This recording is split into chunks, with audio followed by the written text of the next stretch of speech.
As the first cel-animated feature film, Snow White and the Seven Dwarfs was nothing short of a technical marvel of its time. Its legacy is no less prolific, with it entering both the legendary Disney lineup and becoming a staple of pop culture. Many kids grow up knowing the Dwarfs' iconic song, Heigh-Ho, while Someday My Prince Will Come has since become a jazz standard, being covered by big names like Miles Davis.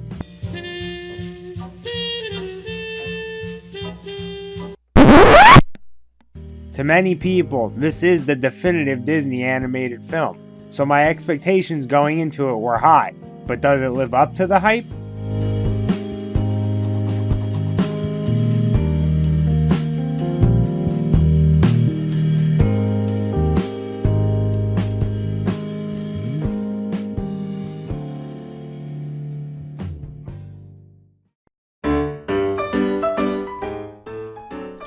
Walt Disney's achievements in the animation of Snow White cannot be denied. Movement is crisp and fluid. The landscapes are colorful and detailed. Each character is visually distinct from one another, which is particularly important when it comes to the dwarfs. Each vertically challenged gentleman has aspects of their personalities woven into their visual design. Sneezy has a red, swollen nose. Bashful has long eyelashes and bright amber eyes. Doc wears professional-looking bifocals. Dopey has big, flabby ears, and his clothes look like he could fit a whole other Dopey in there. Happy is... happy, with a big Santa Claus-style stomach, and Grumpy has a sleek and edgy figure.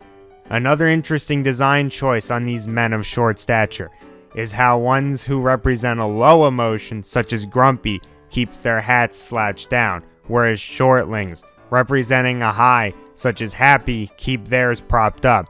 Dopey has an in-between design going, where his hat's point is up, but the hat itself looks like it's about to fall to the floor at any moment, thus representing both his joyous personality and his low intellect. These are small and simple details to be sure, but they go a long way towards helping physically distinguish the admittedly otherwise very similar looking Little Max. Snow White and the Prince, however, come straight to us from the uncanny valley. They are both fluidly animated like the rest of the film, but they look like real human beings in drawn form. This is due to them being animated using a technique known as rotoscoping, in which live footage is traced over by animators. However, compared to the cartoony look of the rest of the movie, they look out of place. The Queen manages to strike a perfect balance between the two, and her old form in particular is, to this day, among the best examples of animation. Period. The visuals in the film even managed to enhance the storytelling in many scenes. Upon avoiding being assassinated by the Queen's huntsman, Snow White runs through the forest and faces what seems to be a land hell-bent on her demise. However, as it comes to a head, it is revealed that the horrible beasts that she thought had been chasing her were simply adorable woodland creatures trying to help her. It was a unique way of showing Snow White's state of mind after the attempt on her life. Her entire world had been uprooted, and as far as she knew, everything was out to get her, and her paranoia physically manifested itself in the ghoulish hallucination of the forest. Another great example are the vultures that follow the Queen throughout the last act of the film. Since the Queen is heading towards Snow White to seal her doom, the vultures appear to foreshadow White's death, and it's even more so implied after Snow White takes a bite of the poison apple, as the vultures immediately fly off screen towards the direction of Snow White's corpse. However, this is revealed to have been a red herring, as the Queen makes her final stand against the dwarfs. The vultures land on a nearby branch just as the Queen meets her end. The music in this movie is more of an quality. While there are catchy melodies like Heigh-Ho, Heigh-Ho, it's home from work we go. Heigh-Ho, and Whistle While You Work, Just whistle while you work. none of them are songs I'd voluntarily listen to on my own time. Even the iconic Someday My Prince Will Come doesn't stand out here.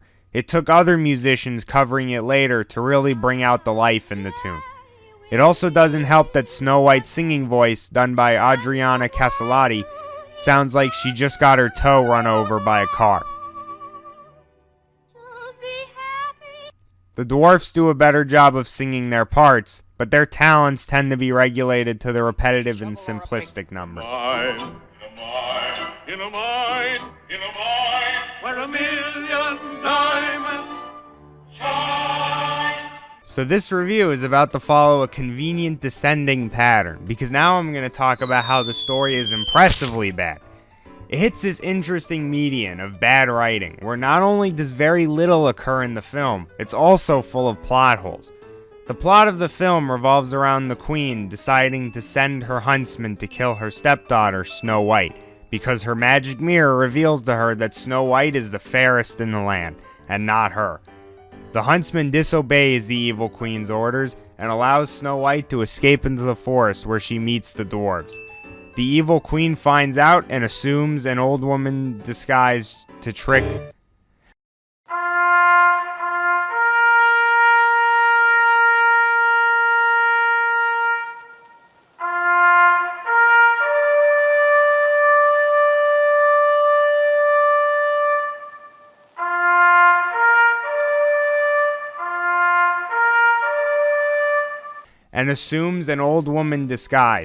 Snow White into taking a bite of a poison apple, which Snow White falls for and falls into a sleeping death. The evil queen then falls to her death after being chased off by the dwarfs, and the prince awakens Snow White with true love's kiss. I'm sorry for those who haven't seen the movie, because I just spoiled the film in its entirety. Now, it is an interesting question as to how this film runs for 80 minutes despite having a plot that can be described in full within a few sentences. And the answer to that is because more than half the movie is watching mine work, house cleaning, or parties. Now, I'm sure there's some neat freaks out there that are completely enthralled by Snow White's intricate sit on your ass and let animals do the work method of cleaning, and I'm sure the extremely prominent minor audience appreciated their profession getting the Hollywood glorification treatment for once.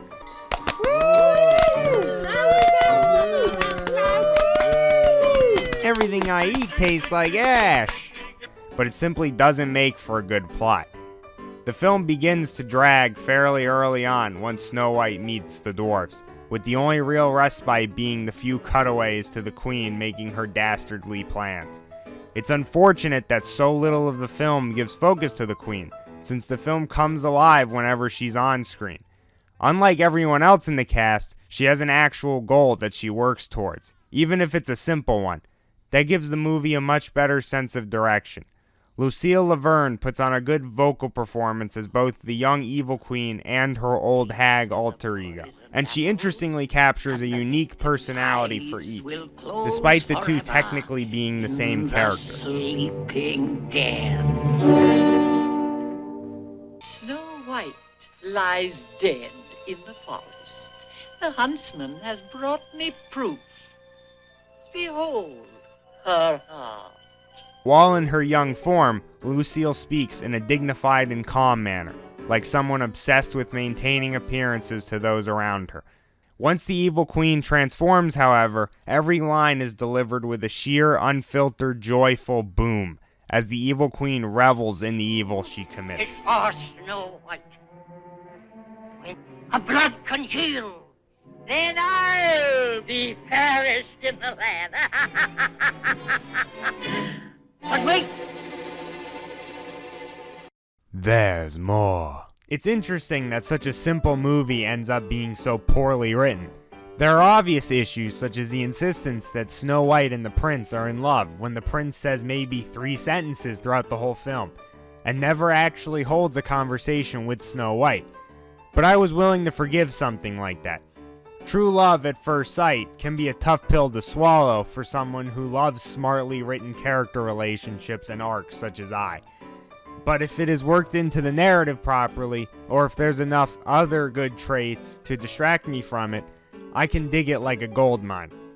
Shoutouts to my minor homies out there.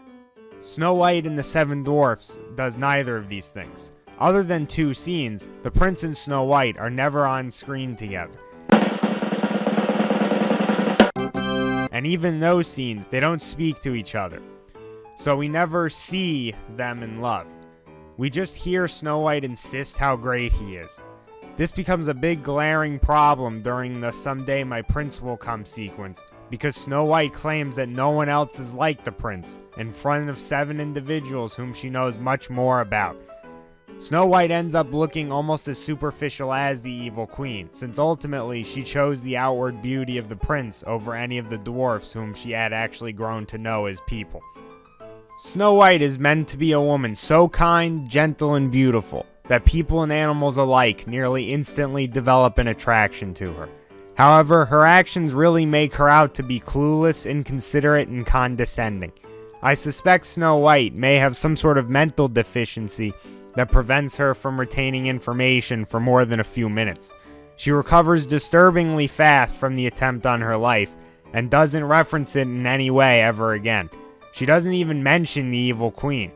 She decides to enter the dwarf's house without invitation, or them even being there, as if she's never heard of the concept of privacy or trespassing. She initially assumes that the dwarfs are children upon seeing the miniature stature of their house, but even upon learning that they are full-grown men, she never stops treating them as kids. She cooks for them, forces them to clean themselves, kisses them on their way to work, and tells them bedtime stories. Snow White also runs from the prince in the beginning of the movie, implying that she is timid. Then everything she does for the rest of the movie says the exact opposite. She breaks into a stranger's house, begins running the lives of its inhabitants, accepts a strange woman's outlandish claims of a magic apple, and finally rides off into the sunset with a man she knows nothing about. The reason Snow White ran from the prince was for plot convenience. Considering the evil queen couldn't survive her encounter with the dwarfs, the prince probably could have cut her head off and ended the movie in the first 10 minutes, if Snow White's fleeing hadn't convinced him to leave. The evil queen's actions tend to make very little sense towards her intentions. She keeps Snow White as a maid as an attempt to hide her beauty, so she can be the fairest in the land. Since we see how easily she sentences Snow White to death, that brings up the issue as to why she didn't kill Snow White a long time ago, and why she assumed that just being a maid would make Snow White less pretty. Her plan with the poison apple hinged on the assumption that Snow White would be buried alive rather than just killing Snow White herself. The evil queen also did not need to assume a disguise that so clearly physically handicapped her, thus creating the situation that got her killed. However, I don't fault that particular point too much, since it ends up being fairly clever having the evil queen die as the old and ugly hag that she, ironically, only turned herself into in order to become the most beautiful woman in the land. The prince could be replaced with a feathered hat on a stick, and the only thing that would change would be the absence of a few sentences. He does nothing, says almost nothing, and probably feels nothing even as he rides away with his princess.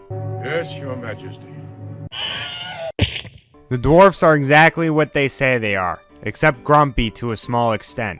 Happy's happy, sneezy sneezes, sleepy sleeps, bashful is bashful, doc is, a doc, and dopey has a dope problem. Grumpy is pretty much in the same boat, but he has a small character arc as he slowly warms up to Snow White and begins to look at her as a friend, which makes him the most endearing character in the movie. Even if it's like saying a head of lettuce out of 7 was my favorite because it had a small piece of bacon trapped in it. Ultimately, Snow White and the 7 Dwarfs is like finding an overstuffed burrito in the fridge. It looks nice and appetizing as you warm it up in the toaster oven, but once you take a bite, all the contents burst out of the other end and leave you with nothing but a cheap shell of that delicious lunch you wanted to eat. Then you look up and remember that you're actually at your tedious job and you're bored with your life.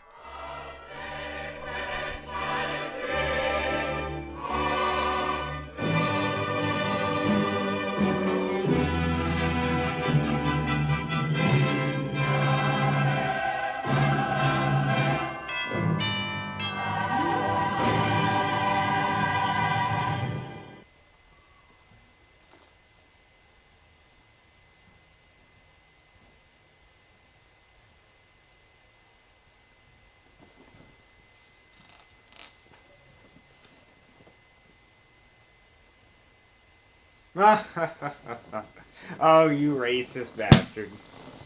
Oh! How's it going today? Didn't see you come in there. I guess that means that you're done with my video. Disney Under the Scope Part 1, Snow White and the Seven Dwarfs. I hope you enjoyed it. And yes, I did say Part 1, and that means there's going to be a video for every single Disney movie on this channel. But that's not all, because I love the arts, and I love all forms of it. So, on this channel, I'm going to be talking about anything from anime to video games to books to theater and anything else that ends up coming up. So if you liked what you saw and you think that that's a cool idea for a channel, go ahead and hit that subscribe button. I'd really appreciate it. So, what's to come on this channel? Well, I can tell you, I'm going to give you a little bit of a sneak peek. What's going to come next is going to be a video about an anime about a certain duck, and we're going to go on a bizarre adventure. You know what? I like you. You sat through that whole video. So I'm going to get even better with my deals. After that, shh, keep this one a secret. After that, there'll be a 3-part series on 3 very special violent video games. I'll leave you to decide what games those are. So, if you liked it, as I just said, go ahead and hit that subscribe button. Can't plug that subscribe button enough. If you like to talk to me, my Twitter's going to be in the description below. And, as it just so happens, I also have a political channel, in which I just talk about various political topics and pretend to know what I'm talking about. If that sounds interesting to you, go ahead and hit that button below. That's going to be in the description. Thanks for watching, and have a good night.